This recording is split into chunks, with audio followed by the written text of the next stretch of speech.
Bang Markun, ketiban beton. Assalamualaikum penonton. Kita akan menjawab pertanyaan-pertanyaan menyeleneh.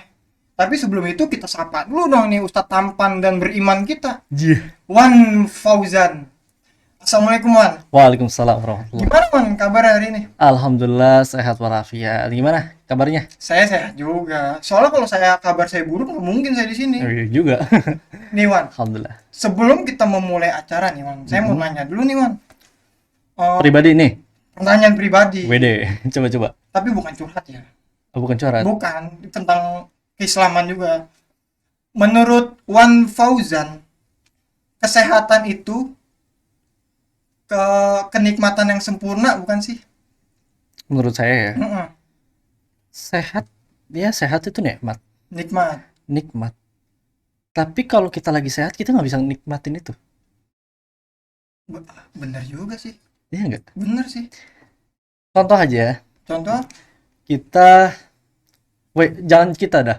Ada Fulan. bulan. Wa ya na'udzubillah tangannya patah. Yang tadinya tangannya bener tiba-tiba patah. Kena apa kayak kena rudal kayak atau kena Jangan TikTok. dulu. Meledak itu tangan semua juga. Iya, atau kena apa lah gitu. Ya pakai patah lah ya. Nah, wa ya na'udzubillah dia tangannya patah. Mm-mm. Yang biasanya dia tukang ngadon roti, ini jadi nggak bisa ngadon roti kayak gara-gara tangannya patah. Atau yang biasanya dia pemain basket, akhirnya nggak bisa main basket. Nggak bisa. Nah, dari situ dia bisa merasakan kenikmatannya memiliki kesehatan. Wah, baru tersadar akhirnya. Nah, Ternyata nikmat banget kalau kita sehat ya. nah makanya kalau ditanya nikmat itu sehat apa enggak sih? Ya tergantung kita cara mensyukurinya. Kembali lagi kayak yang kemarin-kemarin kita bahas tuh. Bagaimana cara kita mensyukuri nikmat tersebut? Benar.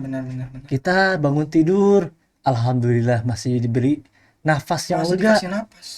diberi pandangan yang luas, Mm-mm.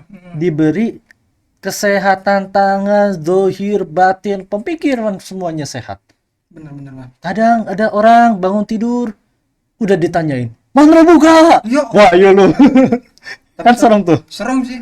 Kalau nggak serem sih yang nanya temennya. Jadi ngeprank doang itu nggak serem. Ya nggak serem itu, tempatnya aja beda. Kadang juga ada orang bangun tidur penglihatannya atau badannya tiba-tiba panas Mm-mm. atau nggak enak badan, ya kan? Benar. Nah, dari situ bagaimana kita cara mensyukurinya? Kita bangun tidur, ngucapin doa, udah gitu kita memandang pemandangan yang halal, ya. Benar, Bang. Itu cara kita menikmati kesehatan kita ya. Benar, bersyukur. Kuncinya syukur. Dengan syukur nanti Allah akan nambah nikmat kita. Sekarang saya mau mengucapkan syukur dulu nih. Alhamdulillah saya sehat. Alhamdulillah. Saya sehat nih. Sehat Terus- walafiat. Terus biasain kalau Apa bangun tidur atau melihat pemandangan yang sempurna kita ucapin alhamdulillahilladzi bi ni'matihi tatimmus shalihah. Tuh. Alhamdulillahilladzi bi ni'matihi tatimmus shalihat. Benar, Bang. Jadi sehat itu nikmat. Nikmat. Iya benar. Nih Wan, sekarang kita langsung aja Wan. Kita jawab pertanyaan-pertanyaan menyeleneh nih Wan dari penonton. Udah ada nih Wan yang DM saya nih. Kita mulai nih ya Wan. Oke, siap. Wan, kan kalau kita doa sambil nangis kemungkinan besar akan dikabulkan. Boleh nggak kita doanya sambil motong bawang biar biar nangis dan dikabulkan? Bahan gimana? Wan, kan kalau kita doa sambil nangis kemungkinan besar akan dikabulkan. Ah. Boleh nggak kita doa sambil motong bawang biar nangis dan dikabulkan? Nah, doa itu kan memiliki peranan penting dalam kehidupan manusia. Iya. Guru saya Syekh Soleh bin Muhammad bin Ali bin Ahmad Basalamah itu beliau senantiasa memberikan santrinya yaitu sebuah tauladan, sebuah motivasi agar kita senantiasa berdoa, bermunajat, berzikir, tapi juga dengan ikhtiar. Nah, doa bagaimana doanya kita diijabah sama Allah, ya kan? Gimana tuh Man doanya biar jawab? Jangan sambil nangis doang biar cepet diijabah ya. Nggak gitu juga. Timbang Bro. nangis mah gampang, colok aja matanya terus doa ya. Oh, Allah sembuhin kok mata saya. Nah, ini Allah itu memiliki cara tersendiri untuk mengijabah doa. Iya, caranya Man. Dan Allah itu, tar dulu. Oh, belum. Masih ada lagi. Nah, dan Allah itu senantiasa memiliki rahasia, hikmah dalam setiap kejadian peristiwa. Kadang-kadang kita ngeluh kok doanya nggak dikabul-kabulin ya, padahal saya kadang-kadang doanya udah sungguh-sungguh gitu kan tadi pertanyaannya ya. Iya, iya. Nah kadang-kadang kita doa, ya Allah kok saya doa udah sungguh-sungguh kok nggak dikabul-kabulin, ini apa saya yang gimana, apa saya doanya kurang tekun, akhirnya diulangi lagi ternyata belum diijabah. Bukan belum diijabah, mungkin saja Allah mengijabahnya dengan hal yang lain, atau Allah lebih tahu apa yang engkau butuhkan, dan kalau Allah kasih ente merasa cukup atau enggak gitu. Oh, Kadang benar, kayak benar. misal ada orang minta dikasih kaya, Mm-mm. ya kan, begitu dikasih kaya dia nggak merasa cukup, Masih kurang. masih kurang, dia malah takutnya ternyata dia begitu kaya jadi sombong, Yuk, head on. hedon, jadi apa, ahli maksiat mungkin barangkali atau lain sebagainya lah. Nah mungkin dari situ Allah nggak ijabah, bukan Allah nggak ijabah, Allah ijabah tapi dengan perantara yang lain. Dan di waktu yang tepat ya. Iya, di waktu yang tepat. Bukan berarti tidak diijabah gitu. Allah memiliki cara Allah mengabulkan doa gitu. Mm-mm. Bahkan juga dulu itu ada kisahnya. Ada kisah? Ada kisahnya. Boleh sih, ceritain sih. Itu kisahnya Imam Ahmad Ibnu Hambal. Iya. Imam Ahmad Ibnu Hambal itu kan orang terkenal zaman dahulu tuh. Nah, suatu hari beliau ingin pergi ke tempat tapi nggak tahu tujuannya untuk apa. Coba. Gue mau pergi ya. Kemana? Nggak tahu. Nah, Gitu deh. jadi dia tuh di hatinya ada rasa ingin pergi tapi nggak tahu tujuannya untuk apa. Oh, nggak jelas. Kalau Ngabuburit sih biasanya. nah, kalau nggak salah itu tempatnya beliau namanya Basaroh. Masoro apaan tuh? Basaroh, Apaan tuh? tempatnya beliau di daerah Basaroh Oh, namanya. nama daerahnya. Nama daerahnya namanya Basaroh gitu, bukan Basreng ya. Bukan. Dulu Lapar nih ada jadi nggak sih Basreng. Cilengsi gitu atau Citerep? Mungkin ada kalau di Indonesia. Oh ini kan di tempatnya beliau beda. Beda ya. Mungkin Beda. sekarang dia namanya jadi Albedo mungkin tuh. Iya, Basaro tuh. kalau beda. Nah, beliau ini dari kotanya beliau Basor pindah apa namanya ingin melakukan perjalanan sampai di suatu tempat beliau nggak tahu lagi harus kemana, akhirnya beliau pengen tidur di masjid, sebuah masjid. Sesampainya di sebuah masjid, dulu karena apa ya, orang itu masyhur terkenal sama yang namanya Imam Ahmad Ibnu Hambal. Tapi karena prasarana yang ada di sana itu sedikit, Mm-mm. nggak ada koran, nggak ada TV, nggak ada HP, jadi nggak tahu mukanya Ahmad Ibnu Hambal itu kayak apa. Oh, kudet. Iya emang udah Kudet ya, belum ada HP soalnya. belum ada. Mungkin dia kalau zaman sekarang tuh dia udah bakal centang biru dia di Instagram. Wah bukan centang biru lagi mukanya ya nggak mukanya juga sih. Pokoknya udah terkenal lah Udah masyhur. terkenal ya. Nah, mungkin dari sampai mulut ke mulut. nah, sampai bawa pengawalan atau apa Hmm. sebagainya. Semangat sekali Anda. Terus gimana, Man? Sudahi tawamu, lanjutkan ceramahmu. Ketawa aja lu, nggak apa-apa. Man. Lepasin. Mungkin si Iwan Fauzan ini nggak pernah kepaduk mungkin hidupnya. Jadi pas kepaduk sekali, gua kaki gua ketawa gitu. Udah. Ini dikit kan nanti. Enggak lah, saya masukin YouTube itu nanti. Nggak apa-apa. Astagfirullahaladzim, ya Allah, saya terlalu semangat kali ya. Bener, nggak apa-apa. Kalau kita tentang agama emang harus semangat. Man. Kita harus jelasin ke orang yang doa sambil nangis motong bawang ini, buset tega. Doa sambil motong bawang. Nah, tadi sampai mana? Dia sampai di masjid. Sampai di masjid, Begitu beliau sampai di masjid, beliau ingin tinggal di situ, pengen nginep lah. kayak rumah nenek. Terus, Nah, sampai di sana itu Imam Ahmad bin Hambal udah mau tiduran, itu sama marbot masjid langsung diusir. Pergi sana kamu, pergi. Di sini bukan tempatnya buat orang tidur. oh, Coba diusir sama itu marbot masjid. Karena itu Imam Ahmad bin Hambal karena saking ketawaduannya dan dia nggak ngakui kalau saya ini Imam Ahmad bin Hambal punya sifat mutawade, orangnya tawadu. Tahu ya tawadu ya? tahu. Rendah hati dan tidak sombong aja. Nah, akhirnya beliau keluar dari masjid itu tidurnya di emperan masjid. Harusnya dia si itu tuh positif dulu, mungkin kakinya dekil nggak sih dia disuruh keluar? Enggak. Jadi orang-orang di sana itu karena mereka itu kalau tempat ibadah ya udah tempat ibadah gitu. Jadi nggak boleh tidur. Nggak boleh tidur gitu. Nah, akhirnya sampai di pinggiran masjid, Mm-mm. itu ketemu lagi sama tuh marbot masjid. Kamu di sini bukan tempatnya tidur. Saya sudah bilangin pergi kamu sana. Terus Imam Ahmad bin Hambal ngejelasin, saya nggak punya saudara di sini, saya nggak punya kenalan. tolonglah saya pengen tidur di sini, besok paginya saya akan pulang, kata Imam Ahmad bin Hanbal. Nggak ngejelasin lagi dia, sampai 2 kalinya nggak jelasin.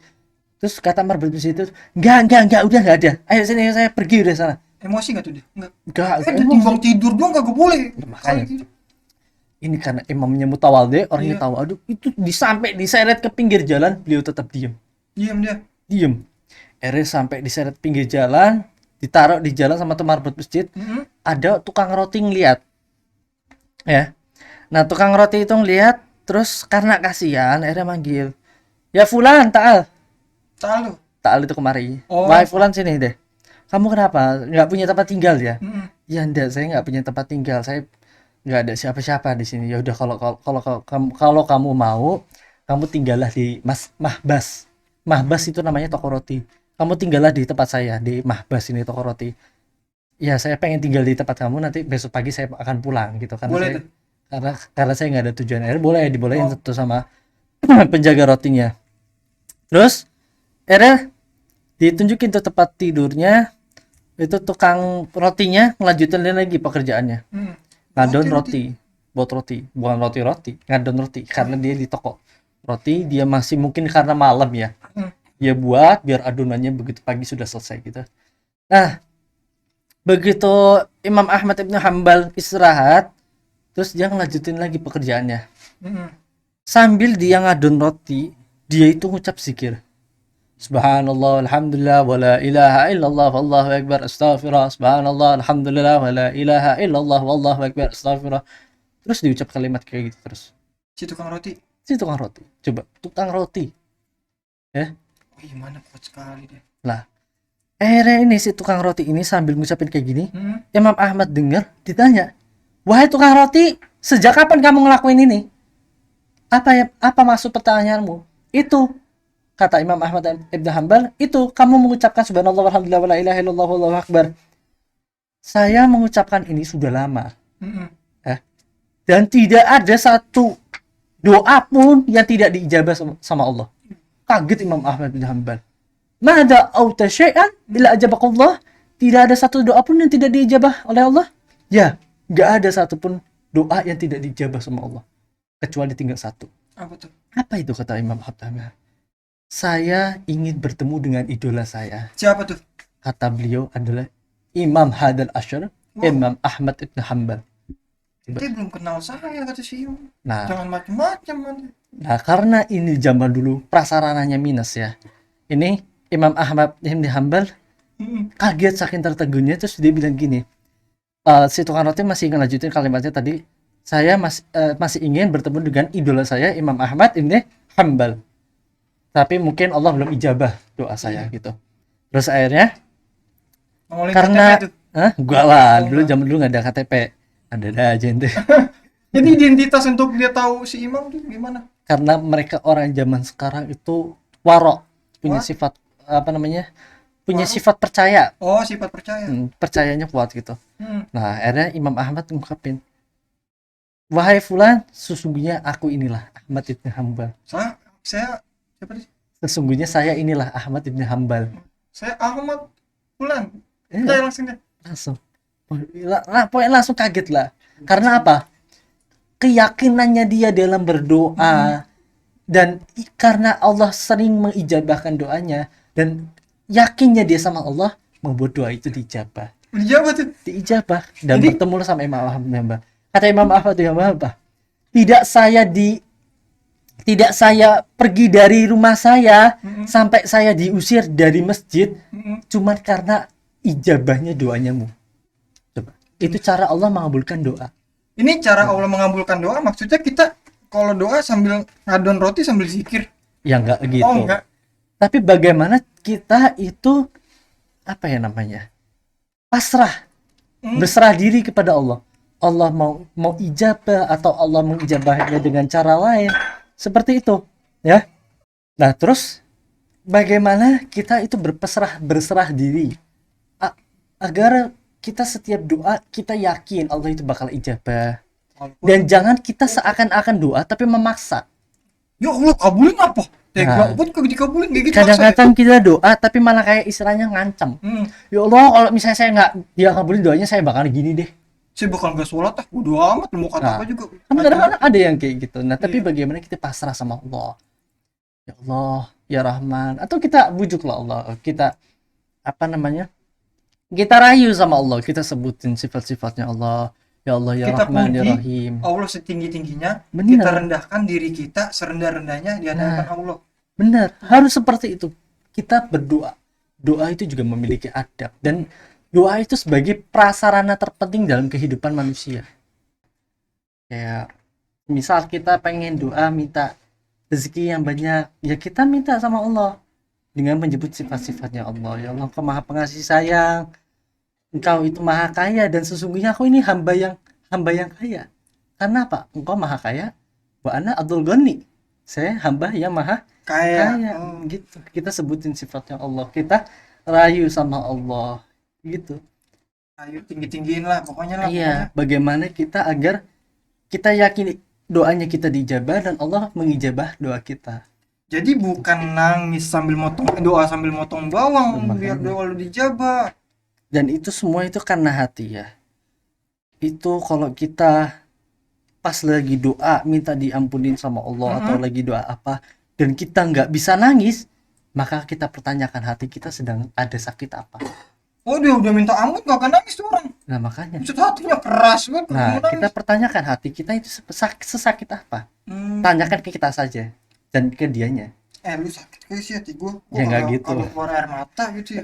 Enggak gitu. Pas kita lagi doa, kita sudah memohon minta ampunan sama Allah.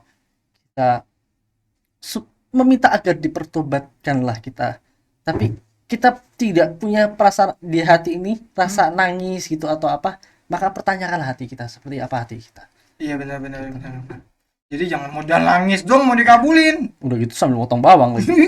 Doa sambil motong doa, jangan doa sambil motong. Itu sama aja kayak bermain dosa. Sama aja bermain dosa ya Sama itu aja ya. kayak bermain dosa. Lagi mana enggak main-main sama Allah itu dia. Iya, jadi doa dibuat main-main sama dia. Iya. Benar-benar, Wan. Jadi cukup aja sih Wan kayaknya pertanyaan kayak gini ya, Wan. Terlalu Nih, konyol ini. konyol banget sebenarnya emang bener buat doa sambil motong bawang. Mungkin ya segitu aja ya pokoknya tuh ya kayak tadi lah doa tuh kalau mau dijawab bah. Mhm. Gua nggak mau sebutin lagi capek gua. Nih Wan, kita masuk ke pertanyaan kedua ya Wan. Oke. Wah tapi kayaknya nih lebih serius sih Wan. Ini nggak menyeleneh sih Wan. Mhm. Wan, saya kan orang susah. Lebih baik saya nolongin diri sendiri atau orang Palestina? Oh, jadi sekarang kan lagi rame nih ya Israel sama Palestina. Jadi dia kan orang susah. Dia lebih baik nolongin dia diri sendiri atau Palestina yang dia tolongin. Gitu. Menurut Tuan gimana, Wan? Lebih baik nolongin mana dulu nih? Ya nolong itu nggak mesti harus dengan duit ya, atau mesti dengan harus dengan tenaga ya. Bener banget, Bang. Bener. Kita menolong dengan berpikir, dengan pikiran, atau kita dengan mendoakan dia, itu juga termasuk menolong. Mengirim doa untuk dia yang menolong. Mengirim Iya, doa. bener. Tapi doanya nggak sambil motong bawang kan nggak perlu. Nggak perlu. Oh beda lagi tuh jangan ya. Oh, kalau itu dibuang aja yang itu. Bercanda ini ya. Enggak. Nah, apa namanya tadi? Kita Kita orang susah. Dia orang susah. Ya. Nah, dia mau nolongin diri dia sendiri atau orang Palestina soalnya sama-sama lagi keadaan susah mungkin. Dia cukup dengan doa aja kalau kayak gitu. Kalau untuk orang Palestina doa. Cukup dengan doa aja. Doa aja. Dan sebagai kita ya, kalau misalnya ada yang nanya, Bang boleh apa namanya? Kalau saya kan bukan Muslim, wajib bantuin orang Palestina nggak sih? Nah itu gimana man? Nah itu solidaritasnya kita aja. Jadi lebih baik kita tetap menolong. Bisa dengan doa, bisa dengan harta yang ente punya, atau bisa dengan pikiran, bisa dengan tenaga. Jadi menolong itu nggak harus dengan uang, nggak harus dengan tenaga. Tapi kalau beda agama gitu kan dia non Muslim nih, mohon maaf. Terus mau nolongin orang Muslim, menurut Tuhan itu bagus semua bagus ya? banget. Tapi itu semua tergantung dengan dia punya rasa kemanusiaan apa enggak. Karena apa? Palestina ini bukan tentang Islam, bro. Wah, benar, tentang kemanusiaan. Meskipun Palestina itu di dalamnya ada Al-Aqsa, tapi yang pertama apa? Tentang kemanusiaan. Benar. Apa sih tragedi terakhir tuh yang di Palestina tuh? Banyak sekali banyak tragedi. Meskipun mereka bilang sudah ada perdamaian lah ini Iya. itu, tapi tetap saja Oh, yang terakhir yang ini yang lagi sholat ditembakin bujuk. itu sudah lewat. Ada lagi Oh, tragedinya pas setelah ada perdamaian, katanya Israel itu berdamai gitu. Besoknya katanya itu ada tragedi oh, lagi. di prank. Bukan di prank, tapi emang dasarnya orang Israel itu suka berkhianat. Ah, benar-benar. Ini Gitu. kalau di Indonesia dijadiin konten nih. Ngeprank ngeprank orang dengan buat damai terus besok gue berantemin lagi. Nah, makanya kita itu mau agama apapun Mm-mm. ya, kalau kita memiliki rasa kemanusiaan ya senantiasanya kita menolong dia dengan tidak melihat agamanya. Mau apapun agamanya dia, Hmm, kalau misalnya dia memiliki rasa kemanusiaan, ya mm-mm. bantulah. Bantu. Nggak cuman Benar. dengan duit, nggak cuman dengan harta, tahta, Wanita. bukan gitu. Harta Pevita. dan tahta. Ya, Ya. jadinya Nah, lebih serius juga. semua itu bagaimanapun dengan rasa kemanusiaannya Mm-mm, kita benar. ya. Jadi intinya ya, lu mau agama apapun kalau lu punya sifat kemanusiaan ya tolongin. Bener. Kita Soalnya punya duit, ya kita bantu dengan duit. iya, kalau Kita punya tenaga, ya kita langsung aja ke sono. kalau bisa lu kan orang susah nih katanya ya, kalau bisa lu doa doa aja terus duit Mm-mm. lu kasih ke Palestina gitu. Bener. Dan kalau yang agamanya beda, Mm-mm. udah ada contoh di kehidupan nyatanya kok. Bella Hadid, Bilang, Bella Hadid, coba buka selebgram namanya Bella Hadid. oh itu orang dia. Orang, Hmm. bukan, masa bukan orang. Nggak Siapa? kirim bela hadit gitu. Enggak, di Bella Hadid itu orang Eropa lah, Eropa sana apa Mm-mm. orang mana itu. Selebgram dia di Instagram itu ada. Itu dia ngebantu banget sama, bukan ngebantu, dia sangat solid sama Palestina dengan menyuarakannya dengan lantangnya, meskipun nanti jabatannya dia atau mungkin Instagramnya dia di banned atau Hancur lain ya. sebagainya Hmm. hancur, tapi Dia dia nggak mempermasalahkan, yang penting dia rasa solidaritasnya dia gitu. jadi dia mikir dunia kok diudak-udak akhirat gua pokoknya yang utama pokoknya gua nolongin Ya, aja nolongin. padahal dia bukan agamanya bukan Islam, Bukan Islam dia ya, padahal non Muslim ya. non Muslim. Dia tetap nolong. Ya, itu sih. Bagus sih. Jadi intinya Israel Palestina tuh bukan tentang agama ya konfliknya ya. Mm-mm. Makanya pantas juga di Israel itu dibilang Zionis. Zionis. Zionisme, aksi Zionisme Israel, karena emang dia Zionis, Mm-mm. dia orang yang zolim gitu. Kalau orang Israel dia dijual otaknya tuh laku banget tuan di Facebook. Asli. Dijual nih otak jarang dipakai, nggak pernah dipakai. Oh, langsung laku banget tuh otak walaupun Zionis juga. Ya karena Lumayan harganya berapa M tuh otak. Emang kagak ada pikirannya orang Solo. Jadi orang Solo ditembak. Ngaco kali. ya karena mereka tidak memiliki akal yang baik Iya benar. gitu lah. Padahal dari kecil kan kita udah dikasih akal sehat ya kan. Beda sama orang Indonesia bro. Mungkin dia dulu kecilnya susunya bukan SGM. Kalau SGM kan pasti udah terlindungi dengan bunda tuh. Dia pakai susu ayam kali. Iya. Susu susu basi kayaknya sih. Dulu coba di Israel ada susu murni. Wah, laku banget dia pasti Atau tiap hari. mungkin dia pas kucing lagi nyusu. Dia ngikut. Ya Allah, kucing lagi nyusu dia ngikut. Kan keren tuh, mungkin dia ngikutin karena ibunya nggak mau. Malah mau susu itu anak kucing lagi nempel. Ibunya tepos. Bikinnya tembok. Ya Allah. Tahu aja soalnya. Jadi itu dia jahat jahat jalur nutrisi susu kucing. Kayak gitu nggak. Pokoknya emang dasarnya emang dari zamannya dulu, mungkin dia turun temurun sifatnya orang Bani Israel. Mm-mm. Itu emang seperti itu Emang kayak gitu dia kagak Ya. ada akhlak ya. ya. Jadi ya dimaklumin aja lah, Jangan dimaklumin juga. dimaklumin untuk diperangi Oh, lah. iya bener sih. Jangan dimaklumin doang, dimaklumin untuk diperangi. Kalau misalkan ini Wan, kita nih ya, kan kita nggak bisa bantu dengan uang ya. Terus kita bantu dengan ngirim AK-47, boleh kagak sih? Ente punya AK-47-nya apa enggak tuh? Kalau punya Kalau nggak apa-apa. kalau punya sih enggak, cuma rencana pengen ngasih itu AK-47.